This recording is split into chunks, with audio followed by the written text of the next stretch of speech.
So we just learned how to declare string, how to declare integer. Now we are going to learn what is Boolean. So Boolean is always contain value either true or false.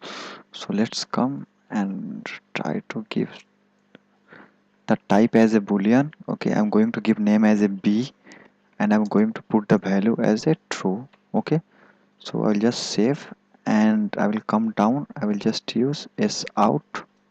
Okay, then I will give the value as a p. So I have first of all declare as a one boolean. His name is a b and whose value is a true. So I have also added into system.out.println. I have saved this program. Now I'm going to run this one. So you can see here you are getting value as a true.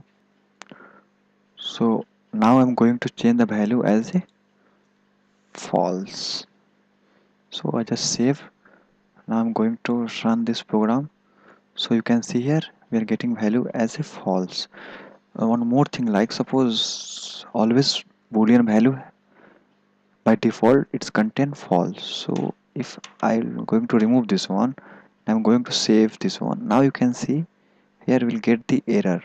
It will show like the local variable b may not have been initialized. So whenever you are going to declare any value as a local, we have to declare. So what is local, what is global, we will explain after some video.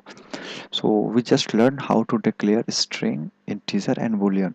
Next video we are going to learn what is debug. So debug is very important, and if you want to become a very good developer and you want to see all the flows, definitely we have to learn what is debug.